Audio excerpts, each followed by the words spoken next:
Hey guys, I'm Ian Orzek from Team E, and today I'll be reviewing the Earthwing Executioner. From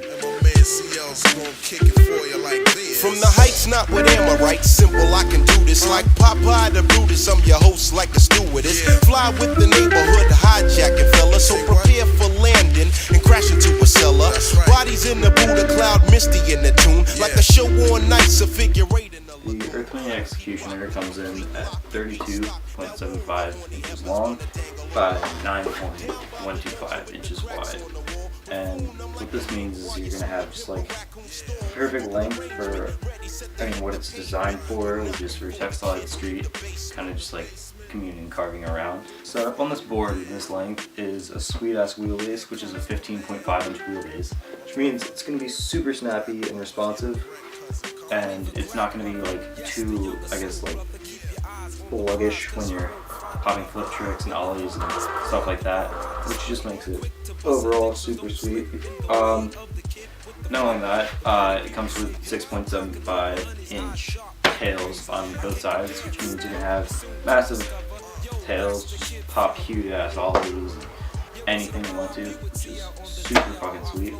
Not only that is you get 6 plies of sweet ass maple, and then a top sheet of thermolam, which a composite thermolam, which is super awesome because it means the board is just going to be like absurdly stiff. It's not going to flex under your weight when you ollie. It's going to stay stiff, which is super awesome about it.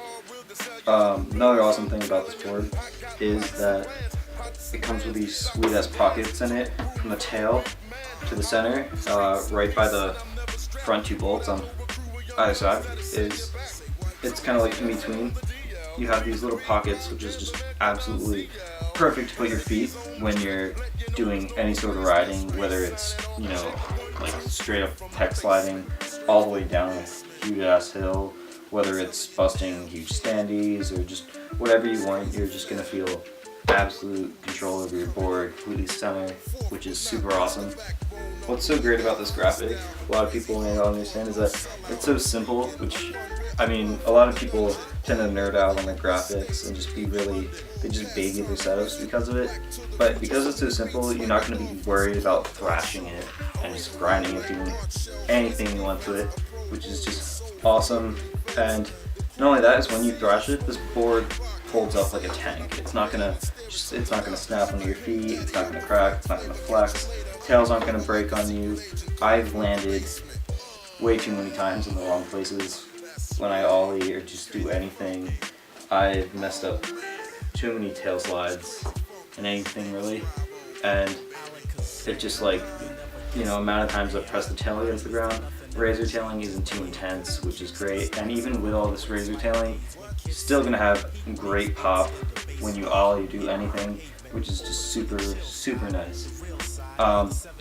This board comes in at $65 for the deck only, which is an absolute steal for what you get for just this double kick. A lot of people may say what's so special about it? It looks like any other double kick out there from any other company. And what is so great about this is just everything I just said. The shape of it, it's absurdly light for one. It's got great pockets. Wheelbase is just pimping.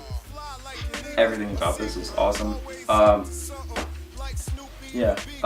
tails on this board are squared off, as you may have seen. And what this is awesome for is when you're tech sliding, you're not gonna, when you have a rounded tail, it kind of feels weird with that planting your foot on it to do any sort of tail slide. So with this square tail, you're able to plant your foot in and just drag it across the ground, which means it's just absolutely awesome. For my setups, I tend to run on this, depending on what I'm doing. If I'm, designated, tech sliding for the day, I recommend running definitely Indy 169's Field Prime of this. I'm running it with just stock bushing up top with a cup washer and a regular Riptide 98 barrel on the bottom, APS, without a washer, and that makes it just have a super fluid turn and lean and just feels super nice. I don't get wheel bite, which is awesome. And I throw on my Earthwing Slide A's 65mm.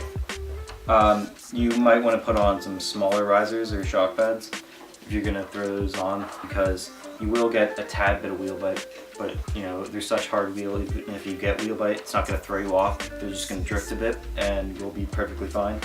If you don't know what you're going to do out on the day, if you're going to push around town, you know, you're going to do some street, or maybe you're going to end up tech sliding, I definitely recommend, remember, Pee-wees.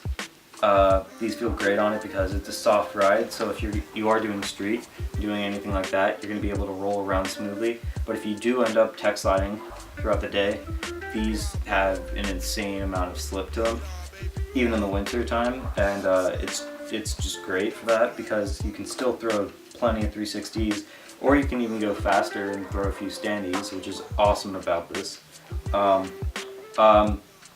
It doesn't matter if you're a pro or if you're a beginner, this is a great deck, especially if you want to do things, like I've said, street, commuting, pushing around, just don't know what you're going to do, probably tech sliding or something like that.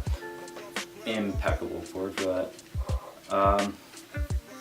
Yeah, so this is Ian Orzek from Team Math, reviewed Earthwing Executioner.